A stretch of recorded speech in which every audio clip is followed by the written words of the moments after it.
சேகரன் அவர்களை வரவேற்கிறோம்.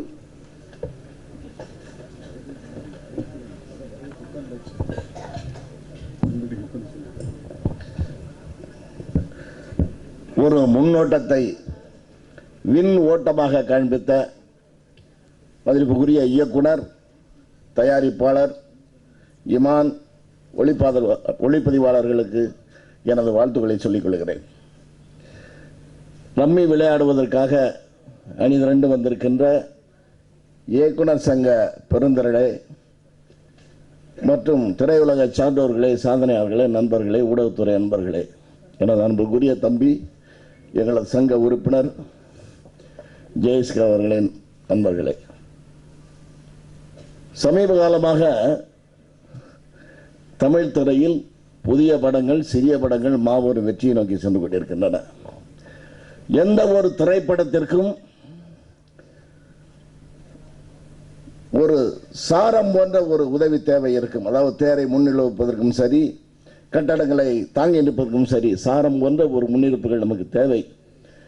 அதே போல இப்பொழுது விளக்குகின்றவர் தான் ஜேஎஸ்கே அவர்கள். இதற்கு முன்பாக திரையுலகத்து பல சாரங்கள் வந்திருக்கின்றார்கள். பல பேர் இந்த திரையுலகத்தை தாங்கி நின்றிருக்கிறார்கள். ஜிவி முதற்கொண்டு, கேஆர் முதற்கொண்டு, இன்னும் பல கார்பரேட் திரைப்பட நிறுவனங்கள் அவைகள் காணாமல் போய்விட்டன. ஏனென்றால் அவர்கள் சுயநல விரும்பியா இருந்தார்கள். ஆனால் இந்த அன்புக்குரிய நண்பர்கள் தங்களுடைய முதல்களை விட்டும், ஈட்டியும், வெற்றி கொண்டும், வீழ்ந்தும், வாழ்ந்தும் பிறருக்காக வாழ்ந்திருக்கிறார்கள். ஆனால் சிலர்கள் பெரும்படங்களையே வாங்கி வந்தார்கள். அன்புக்குரிய தம்பி ஜேஎஸ்கே அவர்கள் சிறிய படங்களை தன்னுடைய விளம்பர திறமையால் முன்னிறுத்தி அவளை வெற்றி பெற்று அந்த கதாநாயகருக்கும், நாயகிக்கும், தயாரிப்பாளர்களும் ஒரு தளத்தை அமைத்துக் கொடுத்திருக்கிறார்கள். அதையும் படத்தில் நான் பார்க்கும் பொழுது அன்பு தம்பி இமான் அவர்கள், நான் அவரை முதலில் முஸ்லிம் சகோதரன் நினைத்திருந்தேன். அவரை தற்செயலாக ஒரு சர்ச்சில் பார்த்திருந்தேன். எனக்கு அவர் முஸ்லிம் நான் முதல் நினைச்சுக்கிட்டு இருந்தேன். ஆனால் அவருடைய திறமை இப்பொழுதுதான் அறியப்பட்டிருக்கிறது. எனக்கு சரியாக தெரியாது. கிங் சாலமன் என்று சொல்வார்கள், அவருடைய திறமை முடியில் இருக்கும் என்பார்கள். அதுபோல தம்பியினுடைய திறமை முடியில் இருக்கா என்பதை நான் தெரியாது. மிகச்சிறப்பாக, அதுவும் இந்த படத்திலே மிகச்சிறப்பாக இருந்தது. அவருடைய சமீப காலமாக நமது தமிழ் ரசிகரை ஆட்கொண்டிருக்கிறார். அதே போல விஜய் சேதுபதி அவர்களும் மிக ஒரு வெற்றி பாதையை நோக்கி வந்து கொண்டிருக்கிறார்கள். ஒரு சிறிய படத்தில் ஆரம்பித்து, குறு படத்தில் ஆரம்பித்து, என்று தமிழ் ரசிகருடைய மனதிலே நிறைவு பெற்றுக் கொண்டிருக்கின்றார். ஆக இதற்கெல்லாம் ஒரு ஆள் தேவை. அதுதான் ஜிஎஸ்கே.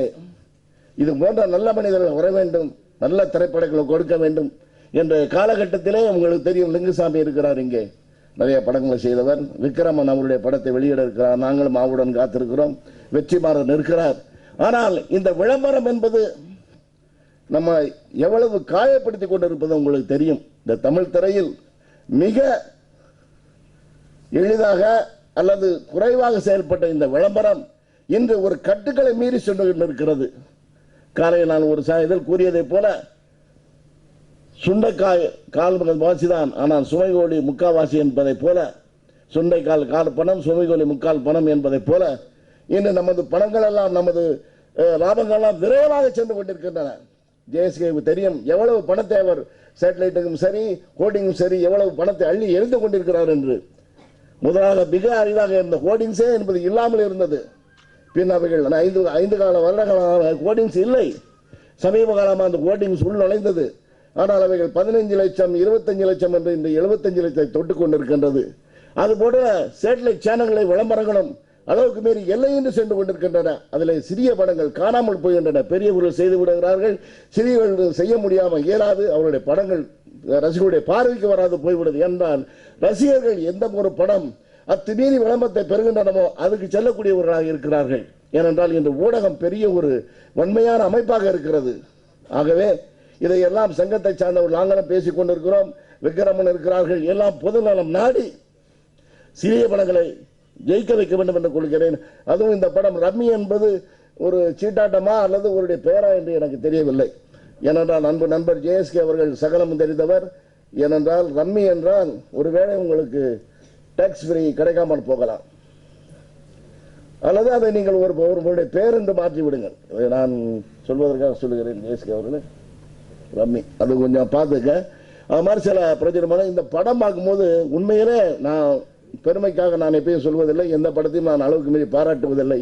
ஆனால் உண்மையிலே இந்த படம் மிக அருமையாக, இப்போ விக்ரமன் இருக்கிறார், லிங்குசாமி இருக்கிறார், அவங்களெல்லாம் யாரும் ஏமாற்ற முடியாது. பார்த்தாலே தெரியும், எல்லாரும் டைரக்டருங்க, பார்க்கும்போதே தெரியும் இந்த ஃப்ரேம் எப்படி இருக்குது, நல்ல படமா நல்லா இல்லையா. நாங்களே பேசிட்டு போவோம், எதுக்கு இவங்கெல்லாம் படம் எடுக்கிறாங்க அப்படியெல்லாம் பேசுவோம். அந்த காலகட்டத்தில் ஒரு அற்புதமான முன்னோட்டம், அற்புதமான பாடல்கள், நமது மனதை தொட்ட பாடல் இருக்கிற. ஆகவே இந்த படம் பெரும் வெற்றியினை பெற்று இதை தாங்கி நிற்கின்ற ஜெயஸ்கே அவர்களுக்கும், அந்த தயாரிப்பாளர்களுக்கும், விஜய் சேதுபதிவருக்கும், இயக்குனருக்கும், கதாநாயகிக்கும், என் அன்பு தம்பி இமான் அவர்களுக்கும் மேலும் பெறும் வெற்றி படிகளை உருவாக்க வேண்டி வாழ்த்துக்கள் அளித்து விடைபெறும். நன்றி, வணக்கம்.